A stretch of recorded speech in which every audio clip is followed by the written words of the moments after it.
A while back, I made a video talking about how much I love survival mode in Fallout 4. I got a lot of comments on that video telling me that the game mode was just too daunting and intimidating to get into. To a certain degree, I completely agree with this. The game doesn't really do a good job at explaining survival mode, and I could see it being a real turnoff for new players. On the other hand though, survival mode is actually pretty simple once you get into it. That's why I decided to make the definitive guide for Fallout 4 survival mode. Whether you've never touched the mode in your life, or have hundreds of hours in it like I do, there should be plenty of helpful information here for everyone. Alright, so if you're completely new to survival mode and know nothing about it, I highly recommend you watch that first video linked here. It breaks down a bunch of the game's mechanics that are changed and overall just explains the game mode in much more detail. I'm going to be separating this video into chapters revolving around specific topics like combat, health, etc. Lastly, I'm by no means saying that this is the only way to play the game, or even the right way. I put hundreds of hours into the game mode, and these are just a few tips and tricks I've picked up along the way. Combat is a huge part of Fallout 4 survival mode. One misstep, and you could lose hours of progress. The key to coming out ahead in every firefight is simple: avoid them. Knowing when and when not to engage the enemy is the #1 key to survival, especially in lower levels. Enemy damage has been completely overhauled, and you can die in just a few shots. Keep your head low and your gun away, and you just might survive out in the Commonwealth. On the topic of weapons, what should you be carrying while you're out exploring? I would highly recommend you avoid all heavy weapons due to your decreased base carry weight. Ammo now having weight also makes some ammo types less ideal to haul around. The only weapons I would really recommend bringing are pistols and sniper rifles. Pistols have extremely low weight, and the same goes for their ammo too. A sniper rifle is a little less ideal, but it allows you to control the engagement distance by picking off your enemies before they even see you. You can't really go wrong with any of these, but I would skew more towards pistols. Armor is the second part of the combat equation. Due to the increased damage in survival mode, I find that armor really isn't that big of a deal. Basically, if you're caught out in the open, you're gonna die whether your armor is amazing or subpar. This doesn't mean that armor is something to be ignored though. Armor modding can make your life so much easier. Deep Pocketed gives you an extra 10 carry weight per piece. That adds up super fast and really helps alleviate the low carry weight. There is also power armor, but I would really recommend against it. Fusion cores weigh a ton, and on the fly repairing is a lot harder without fast travel. If you are going to use power armor, I would only recommend using it for certain key moments, like storming Fort Hagen. Survival mode means no fast travel, so you're going to have to learn how to safely and efficiently travel across the map. My #1 tip here is, don't waste your time. Quests in Fallout 4 will send you all over the place, and if you just follow them from quest marker to quest marker, you'll make your life so much harder. Instead, if you're on one side of the map, and your objective tells you to go all the way to the other side of it, just stay in that area. Pick up a few more quests. Wait until you have 4 or 5 in that area, then make a trip over. You can even plan a route and hit multiple objectives on your way. Speaking of planning out your routes is a good way to stay safe and make it to your objective without blowing through all your supplies.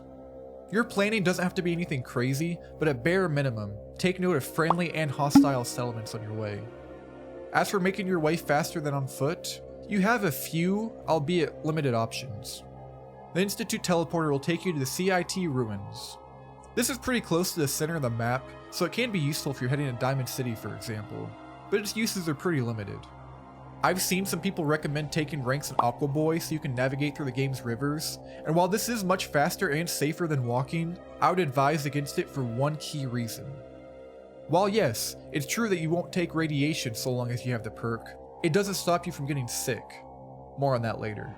Undeniably, the best way to get across the Commonwealth are the Brotherhood Vertibird grenades. Pop one of these down, and you'll be wherever you want to be in a matter of minutes. You can only travel to places you've already discovered, but it takes a lot of the monotony out of travel. The key to survival is not dying, so your health and nourishment is something to always keep up on. You take a lot more damage now, so it's always wise to keep some healing supplies on you at all times. Stim packs now have weight, so you can't go around hoarding 200 of them like you do in base game. They also take a much longer time to fully heal you, and using one makes you dehydrate. This means you can't really go around using them in open combat and expect to survive very long. My advice is take time between firefights to ensure that you're in good shape. If you're in an emergency, take cover and pop a stim pack or two. There's more to keeping yourself well than just your HP.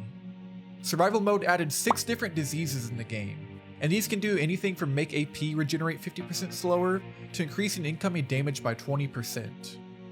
Diseases can be caused by eating raw food, drinking irradiated water, or attacks from irradiated creatures. These can be absolutely debilitating, so it should be priority number 1 to get these resolved immediately. There are only 2 ways of curing a disease: using antibiotics or getting healed by a doctor. Due to the scarcity and high price of antibiotics, using a doctor is definitely the preferred method. I'd still recommend carrying some on you for the times when you're in a pinch and really need it. Survival mode adds the need to eat, drink, and sleep. All this is essential for your survival, and it's crucial to balance all 3. We'll start with the most important of the 3, hydration. Purified water is very uncommon to stumble across out in the wasteland, so it's crucial to bring enough with you whenever you go out. You can stockpile on water by building a water purifier at one of your settlements, or filling up empty bottles you find. Remember, certain actions such as using stim packs make you more thirsty, so I'd carry a bare minimum of 15 purified water at all times. I wouldn't recommend drinking non-purified water, as this can lead to disease, even with the lead belly perk. Next we have hunger. Food is a bit more complicated because unlike water, there are multiple different types with their own pros and cons. Food is heavy, so you want yours to be lightweight yet sustainable enough to live off of. Meat is usually always a go-to, as you can just loot it off the enemies you encounter. I'm also a big fan of noodle cups. Not only do they lower your hunger, but they hydrate you as well. I usually try to carry about 10 to 15 pounds of assorted meat in noodle cups, so if you stick to that you should be fine. Remember, stay away from pre-war food. The last need we have is sleep. Remember, sleeping is the only way to save your game, which makes this extremely important. What I'm about to tell you might just be the most important piece of information in this whole entire video. If you need to drop a save but don't want to pass the time, interact with the bed and set the time for 1 hour. As soon as you confirm, immediately back out. If you did this right, your game will be saved and no time will pass. This lets you save without hunger or thirst increasing. Another important note, not all beds are made equally. There are 3 types of beds in the game: sleeping bags, mattresses, and regular beds. You can only sleep in a sleeping bag for 3 hours, and likewise a mattress for 5. This means it's impossible to get fully rested on these. Because of this, I would only recommend using these for dropping saves or emergencies. Have actual beds built up at every settlement, and use them every time you go back to base. Make a mental note of as many beds out in the wasteland as you can, so you can plan your travels around them. Don't forget, you can rent beds out in major cities. This was by no means every single piece of advice for survival mode. However, this is a good start for anyone wanting to dip their toes in it. If you liked the video, liking and subscribing helps the channel out a lot, and go ahead and join the Discord while you're down there. I think that's all for me. Thanks for watching. Have a good day.